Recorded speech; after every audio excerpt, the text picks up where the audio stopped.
The Grand Assembly Hall looked like a giant cathedral made of crystal and light. Inside, representatives from 847 different alien species sat in their assigned seats. Some had scales, others had fur, and some looked like floating clouds of gas. They all came here to make decisions about the galaxy. Ambassador Tae Sung sat in the human section, far in the back. The humans always sat in the back. For 200 years, they had occupied the same uncomfortable seats, far from the important discussions at the center of the hall. Today was voting day. The council would decide who deserved a seat at the high table, where the most powerful species made the real decisions. Earth had applied 47 times. Earth had been rejected 47 times. High Chancellor Vornak stood at the center podium. He was tall, with purple skin and forearms. His voice echoed through the chamber. We now vote on the human application for high table membership.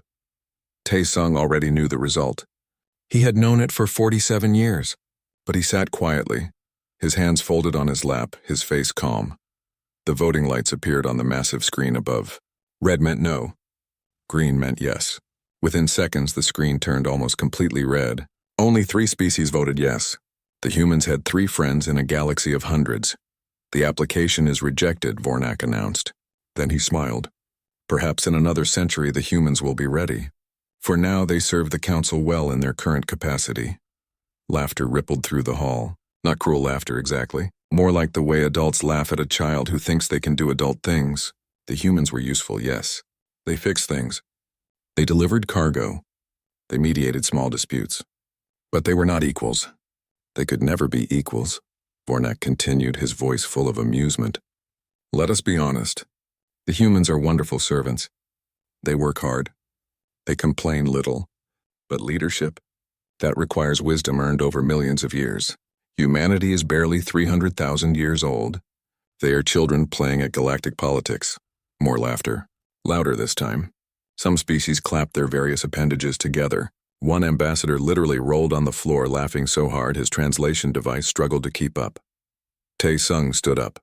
He was not tall, not impressive by council standards. He wore a simple gray suit. His hair had gone white years ago. He walked slowly to the speaker's platform, his footsteps quiet on the polished floor. The laughter died down. Everyone expected another speech about fairness, about contributions, about how humanity deserved respect. They had heard it all before. Some ambassadors pulled out their communication devices, preparing to ignore whatever the human said. Tae Sung reached the podium. He looked up at the thousands of alien faces staring down at him. He pressed a button, and his voice carried through the hall. 200 years ago, humanity joined this council with hope in our hearts, he began. His voice was steady, calm. We believed in unity. We believed in cooperation. We believed we could be partners in building a better galaxy. He paused. Some ambassadors put away their devices, sensing something different in his tone.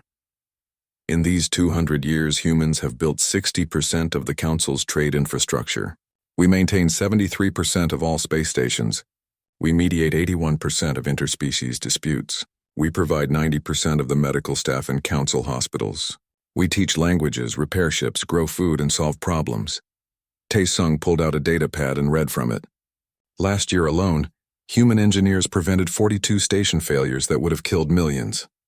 Human diplomats stopped 19 wars before they started. Human doctors saved over 2 billion lives from the Kreth plague. The hall had gone completely silent now, and in return we have been called children, servants. Useful, but not worthy. For 200 years we have smiled and accepted this. We told ourselves that patience would be rewarded, that eventually you would see us as equals. Tae Sung looked directly at Vornak. We were wrong. You will never see us as equals, because you do not want equals. You want servants who know their place. Vornak's smile faded. Ambassador, what are you saying? I am saying goodbye, Tae Sung replied. Effective immediately, humanity withdraws from the Galactic Council. We are returning home, all of us. Every human in council space will leave within the next 24 hours. The hall exploded with noise. Ambassadors shouted questions. Some laughed again, thinking it was a joke. Others looked worried. Tae Sung raised his hand and somehow the hall quieted. We came seeking partners. We found masters who never recognized the chains we could have broken for them. Now we will build something better. Without you, He turned to leave, but Vornak's voice boomed across the hall. "You cannot survive without the Council. You need us." Taesung stopped. He looked back over his shoulder. "No, Chancellor. You will discover very soon that you need us. Goodbye." He walked out of the Grand Assembly Hall. The other human diplomats followed him. Their footsteps echoed in the stunned silence. Within an hour, the speech had been broadcast across every channel in the galaxy. Within 6 hours, human workers began leaving their posts. Engineers, doctors, teachers, merchants, everyone. They boarded ships in perfect coordination, like they had practiced this moment 1,000 times. In the assembly hall, Vornak tried to restore order. "Let them go," he declared. "They are making an emotional decision. They will come crawling back within a month, begging for forgiveness." Most of the council agreed. The humans were nothing without them. Where would they go? What would they do? But in the military wing of the council, Councillor Threx studied sensor reports with growing unease. He was a soldier, not a politician. He noticed things others missed. "Pull up all records of human defensive positions," he ordered his staff. The data appeared on his screen. For 200 years, humans had maintained what they called defensive satellites around their territories. Threx had never paid much attention to them. They seemed harmless, but now, looking at the patterns, he saw something else. These were not defensive positions. They were sensor networks, monitoring stations. The humans had been watching everything. Every council ship movement, every military exercise, every secret operation for 200 years by the ancestors, Threx whispered. "What have we done?" The last human transport ship jumped to faster than light speed at exactly midnight, Council Standard Time. On every human vessel, the crews celebrated. Not with anger or revenge in their hearts, but with relief they were finally going home. To the empire they had built in secret. To the future they had prepared for. To freedom. Behind them, the Galactic Council continued its debates, confident in its superiority. They did not yet understand what they had lost. But they would. Very soon they would understand everything. 3 months had passed since the humans left. High Chancellor Vornak sat in his office, trying to ignore the growing list of problems on his desk. The humans would return soon, he told himself. They had to. Nobody could survive outside the council. A message alert blinked on his screen. It was from Ambassador Zix, the council's trade coordinator. The message had 3 red priority markers. Vornak opened it reluctantly. The report made his skin turn a darker shade of purple. In the last week alone, 42 cargo ships had collided in hyperspace lanes. 15 stations had not received food deliveries. 7 trade routes had completely collapsed. Thousands of shipments sat in warehouses going nowhere. Vornak called Zix immediately. The trade coordinator appeared on the screen, looking exhausted. "Chancellor, we have a serious problem." "Fix it," Vornak ordered. "You are the trade coordinator coordinate." "I cannot," Zix said flatly. "The humans manage 60% of our logistics. They created the routing systems. They scheduled the shipments. They solved the conflicts when 2 ships wanted the same docking port. Without them, nobody knows what to do." "Then learn," Vornak snapped. "How hard can it be?" Zix laughed, but there was no humor in it. "Very hard, apparently. The humans made it look easy. We never appreciated the complexity. Every trade route has 1,000 variables. Traffic patterns, fuel costs, political restrictions, species requirements. The humans managed all of it simultaneously." Vornak ended the call. He had more important things to worry about, like the emergency meeting request from the diplomatic corps, and the angry messages from 17 species demanding to know why their grievances were not being addressed.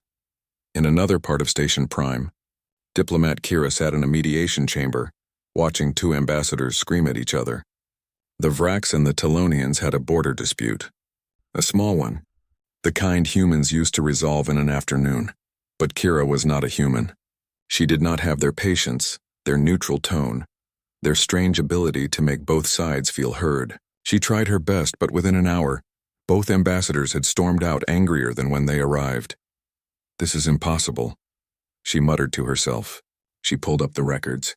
In the last month, the council had received 3,000 requests for mediation. Before the humans left, that number would have been manageable. Now, with Kira and the other non-human diplomats handling them, they had completed only 40 cases. The remaining cases grew more hostile each day. Old grudges resurfaced. Ancient conflicts dormant for centuries suddenly erupted. Without human mediators to smooth things over, the galaxy was remembering all its hatreds. The Vrax-Telonian situation was worst. What started as a border dispute had escalated into military positioning. Both sides were moving warships into the contested zone. Kira sent urgent requests for council intervention, but the High Table was too busy arguing about trade problems to care about a small conflict. Then the power failures began. Station Prime lost gravity in the northern sector for 6 hours. 17 people were injured. The station's chief engineer traced the problem to a maintenance routine that had not been performed. A routine the humans had always handled. Medical facilities across 3 sectors reported equipment malfunctions. The calibration systems had degraded without regular human maintenance. Hospitals that had saved billions of lives now struggled to treat simple injuries. Communication networks became unreliable. The quantum routers needed constant adjustment, something human technicians had done so routinely that nobody even knew it was happening. Now messages took hours to arrive, or did not arrive at all. Councillor Threx watched all of this with growing alarm. He had tried to warn Vornak 3 months ago, but the Chancellor had dismissed his concerns. Now, Threx was discovering something even more troubling. The Council's defense systems were failing. Not breaking exactly, more like being carefully disassembled. Security backdoors that humans had installed for maintenance access were being systematically destroyed. Every time a technician tried to access one, they found it had been locked and wiped. They are not just leaving, Threx told his security team. They are making sure we cannot follow them. Every access point, every sensor array, every maintenance tunnel they ever built is being sealed shut. His second-in-command looked worried. Should we try to stop them? Stop them how? Threx asked. We cannot even see into human space anymore. Their territories have gone completely dark. Every probe we send disappears. Disappears? You mean destroyed? I mean disappears. No wreckage. No distress signals. They just stop transmitting. The humans are not attacking our probes. They are making them vanish. Kira decided to try contacting Tai Sung directly. They had been friendly once before all this happened. She sent a message through old diplomatic channels asking for a meeting. Asking for help. The reply came 3 days later. It was polite but firm. Humanity appreciated the Council's past cooperation. However, Earth had moved forward with its own path. They were no longer interested in Council affairs. Taesung wished Kira well in her career. That was all. No anger, no threats, no emotion. Just a polite goodbye, like ending a business relationship that had run its course. Kira stared at the message for a long time. She realized something that made her feel cold inside. The humans did not hate the Council. That would have been better somehow. Hate meant they still cared. No, the humans had simply stopped caring entirely.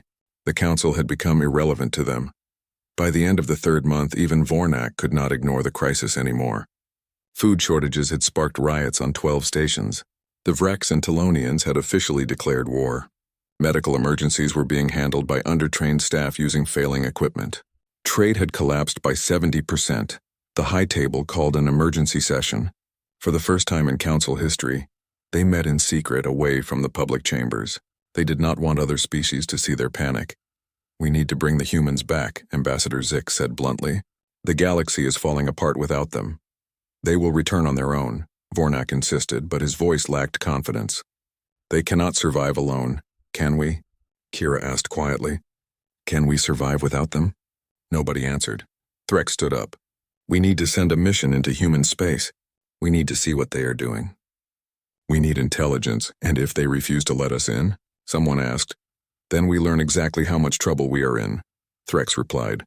The vote was unanimous. They would send a stealth reconnaissance fleet into human territory. Not to attack, just to observe. Just to understand what humanity was building while the Council fell apart. Vornak approved the mission. But that night, alone in his office, he felt something he had never felt before. Fear. Not of human weapons or human anger, but fear that he had made a mistake so enormous, so catastrophic, that the entire galaxy would suffer for it. He pulled up old footage of Ambassador Taesung's withdrawal speech. He watched it again, listening to words he had laughed at 3 months ago. Words that now sounded like a prophecy. You will discover very soon that you need us. Vornak turned off the screen. In the darkness of his office, he finally understood. The humans had not left in anger. They had left in preparation for something the Council could not yet imagine. Counselor Threx stood on the bridge of the stealth ship Phantom Eye. Around him, the best intelligence officers in the Council studied their screens nervously. They were deep in human territory now, farther than any Council ship had gone in months. So far, nothing had stopped them. No warnings, no weapons fire. The humans either did not know they were here or did not care. Threx hoped it was the first option, but suspected it was the second. Approaching the coordinates of the last known human colony, the navigator reported. Dropping out of faster-than-light speed in 30 seconds. Threx braced himself. He expected to see a struggling settlement, maybe a few stations. The humans had been building colonies for 200 years, but nothing impressive. Small outposts on distant worlds. Nothing that could threaten the Council. The ship dropped into normal space. Every officer on the bridge froze. By all the gods, someone whispered. In front of them hung a structure so vast that it made Station Prime look like a child's toy. A ring world. A complete circle around a star, rotating slowly, covered in cities and forests and oceans. The structure was clearly artificial, but it looked alive. Light sparkled across its surface like stars. Scan it, Threx ordered, his voice barely working. I need dimensions. The sensor officer's hands shook as he worked. Sir, the diameter is approximately 150 million kilometers. The surface area is over 2 billion times the size of Earth. The structure mass is equivalent to a gas giant. This should not be possible with any known engineering. How long would it take to build something like this? Threx asked. Using Council technology? Thousands of years. Maybe tens of thousands. Sir, the humans have only been in space for 4 centuries. This is impossible. Clearly it is not impossible, Threx said. Because I am looking at it. An alarm beeped softly. Sir, we have been detected. Multiple contacts approaching at high speed. Evasive action. Threx began to order, but then stopped. The approaching objects were not firing. They simply surrounded the Phantom Eye in a perfect sphere formation. Dozens of them. Small, sleek vessels unlike anything in the Council database. A communication request appeared on the screen. Threx accepted it. A human woman appeared. She wore a military uniform, dark blue with silver insignia. Her expression was calm, almost amused. Counselor Threx, welcome to Bastion Prime. I am Admiral Hanna. We have been expecting you. You knew we were coming? Threx asked. We knew the moment your ship entered human space 3 days ago. Hanna replied. We allowed you to approach. Consider it a courtesy and a demonstration. Threx felt his blood run cold. 3 days. They had been detected 3 days ago, and the humans had simply watched them come. What do you want from us? He asked. Nothing, Hanna said simply. But Ambassador Tae-sung wishes to speak with you. If you would like to dock, we can arrange it. Or you can return to the Council and report what you have seen. The choice is yours. Threx knew he should run. Every military instinct told him to retreat and warn the Council. But he had come for intelligence. He needed to understand what the humans had become. We will dock, he said. The human escort ships guided them to a docking platform. The scale of everything overwhelmed Threx's crew.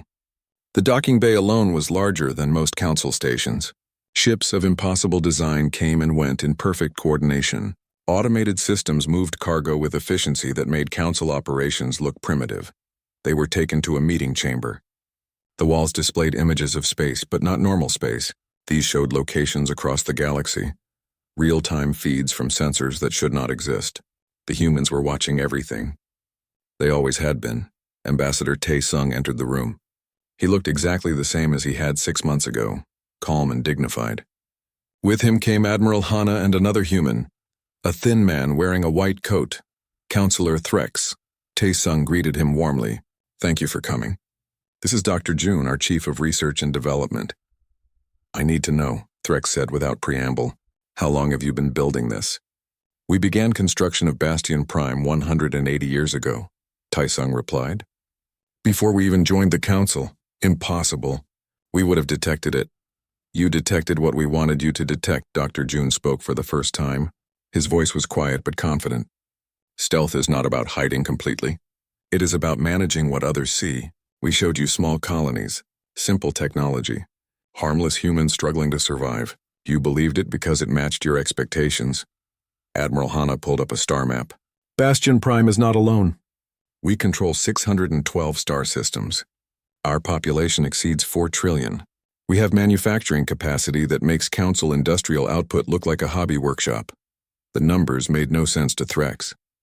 How? How did we not know? Because you did not want to know, Taesung said gently. You wanted us to be servants, simple, useful, inferior. So that is what we showed you. Meanwhile, we built our future. Why? Threx demanded. Why hide? Why not show your strength? Because we did not want war, Taesung replied.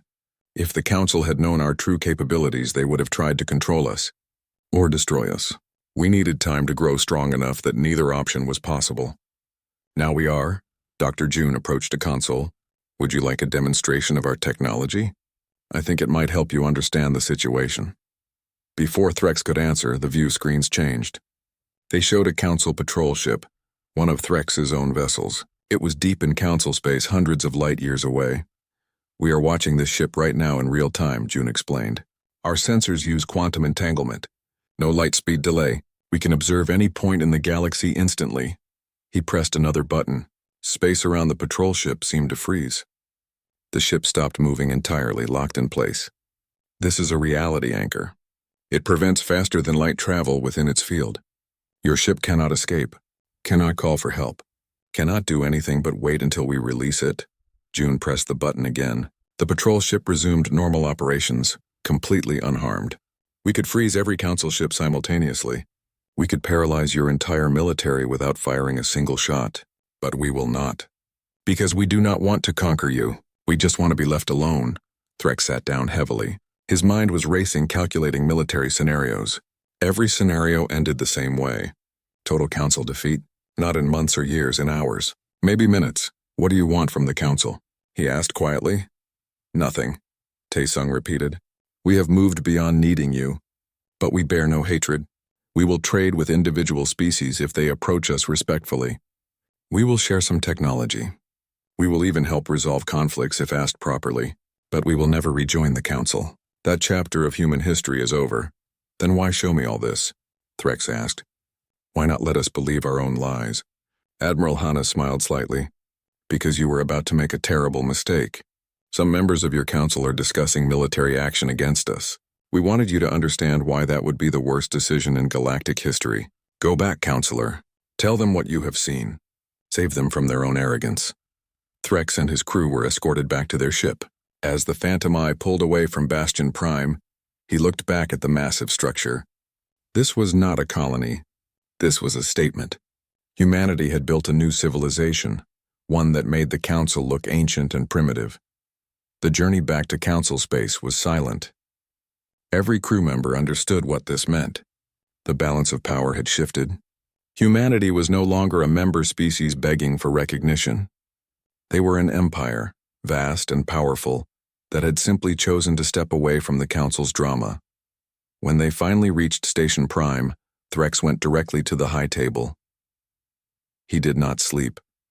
He did not rest. He walked into the emergency session and placed his report on the table.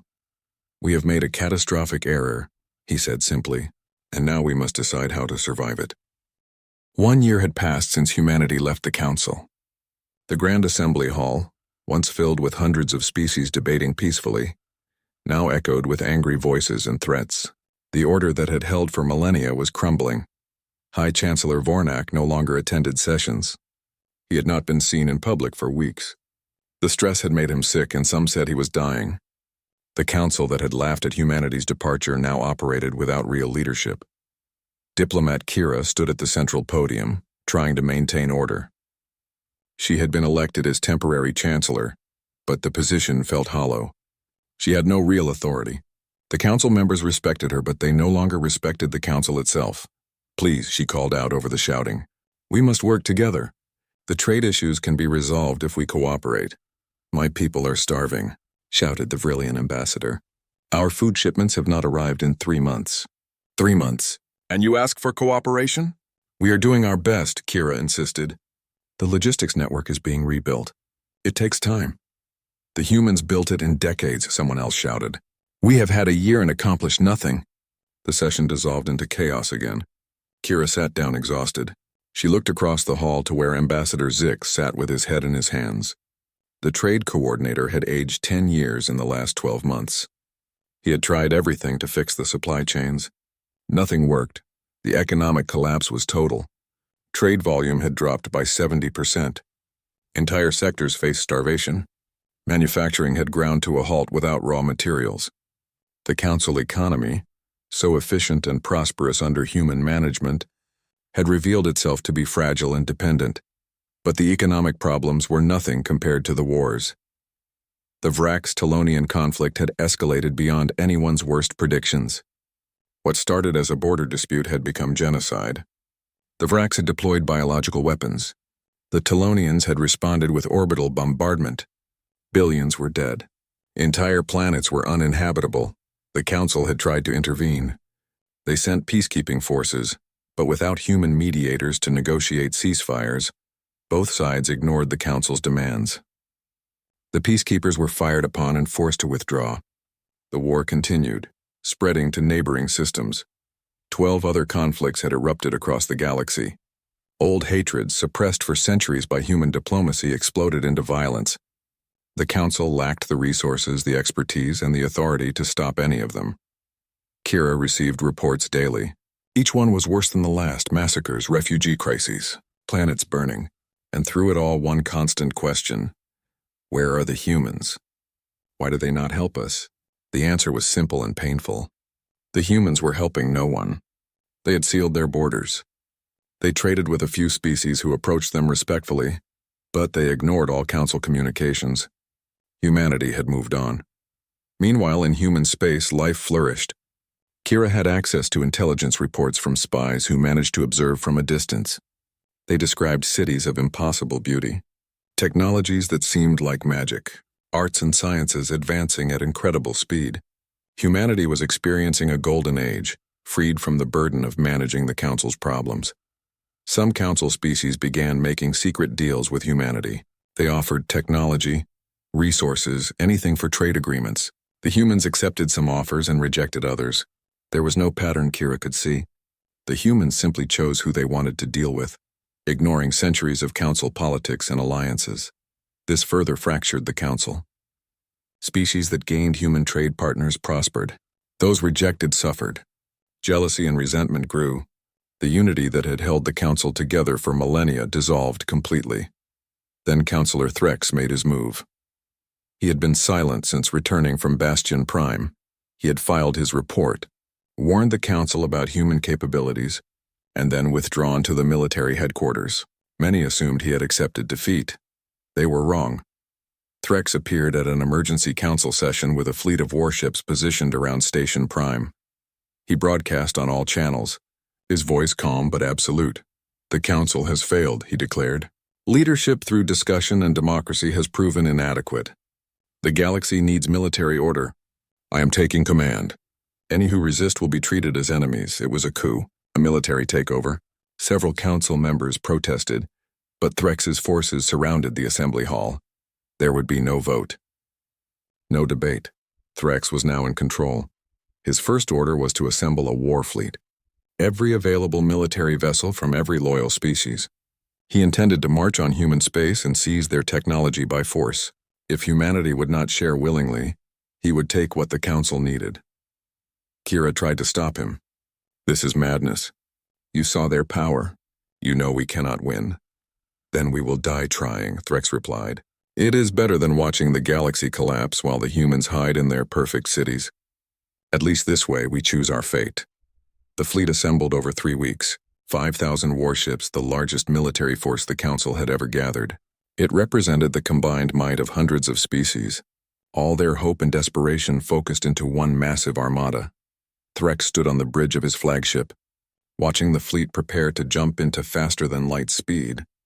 He knew this might be suicide, but he also knew the Council had no other options. They could not survive without human help, and if the humans would not help willingly, then force was the only answer left. "All ships prepare for jump," he ordered. "Destination Bastion Prime. May the ancestors forgive us." The fleet jumped. 5,000 ships moving as one, crossing hundreds of light years in moments. They emerged in human space, weapons ready, shields raised, and immediately, every single ship stopped working. Not destroyed, not damaged, simply frozen in space. Engines dead, weapons offline, life support barely functioning. 5,000 warships paralyzed like insects in amber. Threx stared at his controls in disbelief. Nothing responded. Then a communication came through. Admiral Hana's face appeared on his screen, her expression disappointed rather than angry. "Counselor Threx," she said quietly. "We detected your fleet assembling 3 weeks ago. We knew you were coming. We allowed you to come, and now you see the result." "Kill us then," Threx said bitterly. "Finish what you started." "No," Hana replied. "We will not kill anyone. We will repair your ships and send you home. Every vessel, every crew member, unharmed." "Why?" Threx demanded. "We came to attack you. We came to steal your technology." "We know," Hana said. "But we do not need to destroy you to prove our point. Your fleet is helpless. Your weapons are useless. You cannot threaten us. That is enough. Go home, Counselor. Tell your people that violence is not the answer. Tell them that if they want our help, they must learn to ask properly." Over the next 6 hours, human repair drones moved through the Council fleet. They fixed every system, refueled every ship, and sent them back toward Council space. Not a single shot was fired. Not a single life was lost. Threx watched Bastion Prime shrink in the distance as his fleet retreated. He had led 5,000 ships into human space seeking to prove the Council's strength. Instead, he had proven humanity's mercy, and somehow, that was more devastating than any military defeat could have been. When the fleet returned to Council space, Threx immediately surrendered command. He walked into the assembly hall, found Kira, and said only 3 words. "You were right." The military coup ended as quickly as it had begun. Threx released control back to the Council, but everyone understood that nothing had really changed. The Council had no power, no authority, no future, unless they could somehow convince humanity to forgive them. Kira returned to her quarters that night and began writing. Not a report, not a military plan, but an apology, the most important document of her life, because she finally understood what needed to happen. The Council needed to beg, not for mercy, not for forgiveness, but for a chance to start over.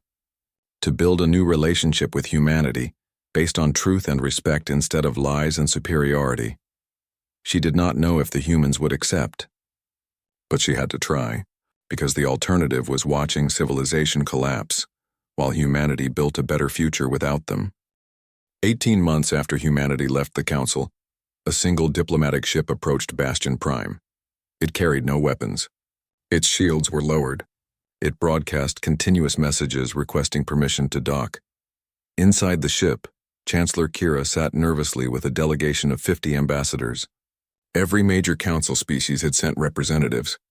They carried gifts, carefully chosen to show respect rather than bribery. Ancient artifacts, scientific data, works of art.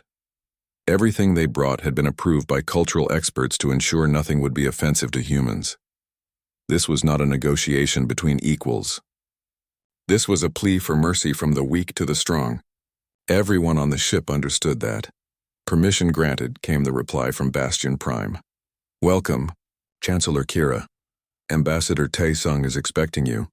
The ship docked in the same bay where Councillor Threx had arrived months earlier, but this time there was no military escort.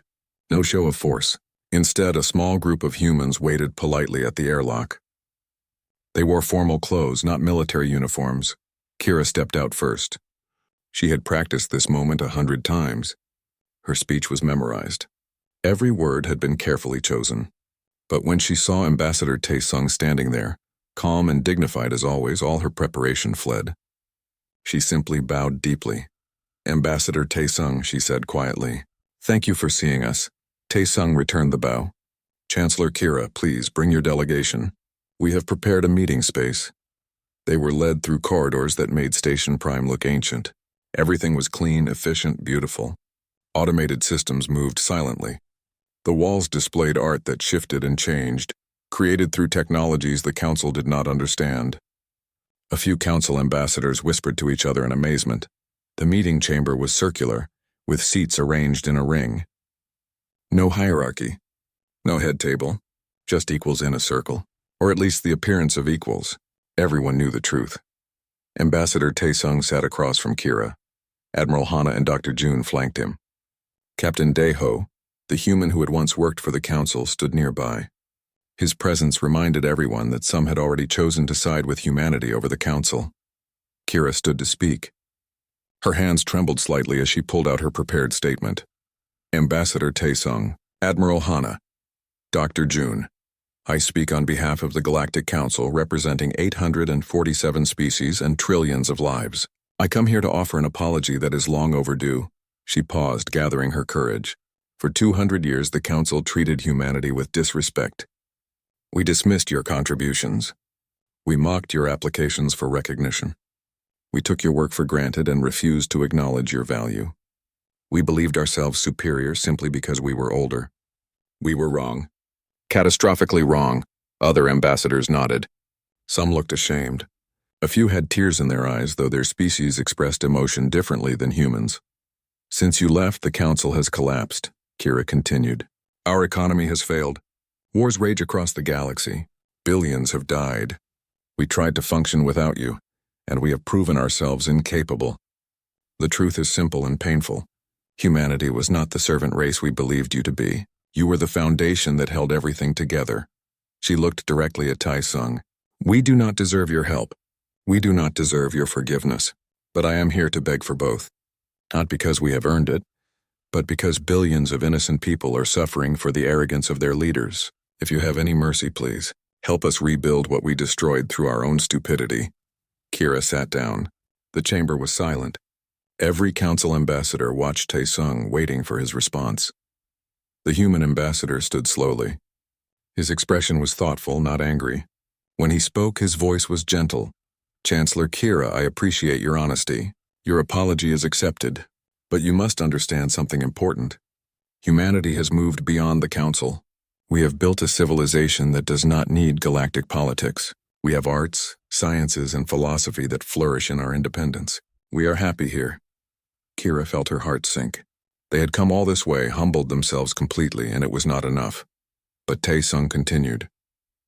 However, we are not cruel. We remember what it was like to hope for cooperation. We remember believing in unity. Those dreams failed in the Council, but that does not mean we abandon the principles behind them. He looked around at all the ambassadors. We will not rejoin the Council. That chapter is closed forever. But we will offer a new arrangement. Humanity will remain independent outside Council authority. But we will trade with you.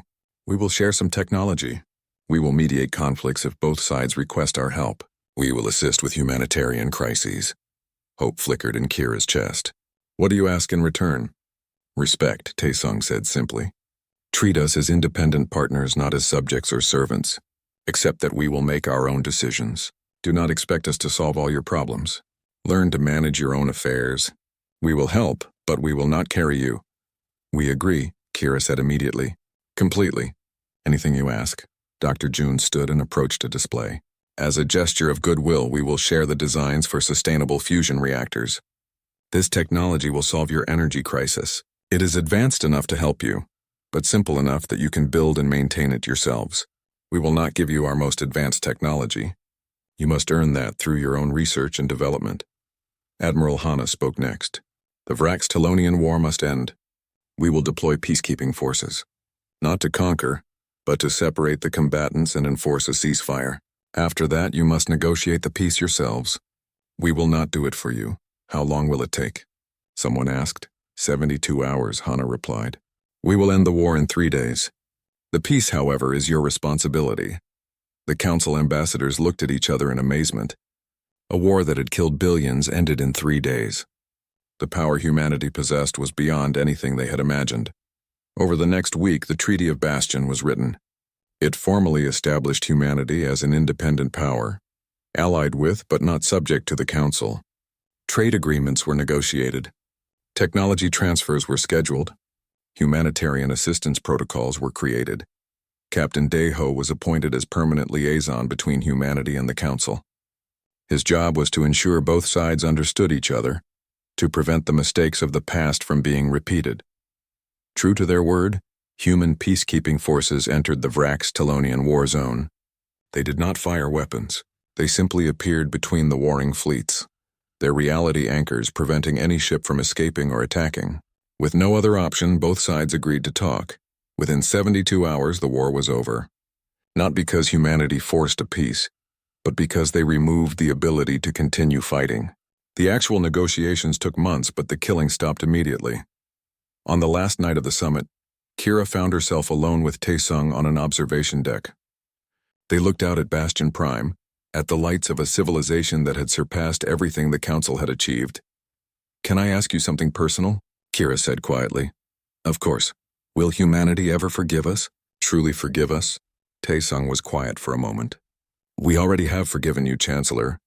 That is why we are helping. Forgiveness means letting go of anger, choosing mercy over revenge. We did that the moment we decided to leave peacefully instead of destroying the Council. Then why not rejoin us? Why stay apart?" "Because forgiveness does not mean forgetting," Taesung replied. "We remember what happened. We remember 200 years of disrespect. We have learned that depending on the Council made us weak. Independence has made us strong. We will never go back to being what we were." Kira nodded slowly. "I understand. We want you back because we need you, but you left because you needed to be free. That is fair.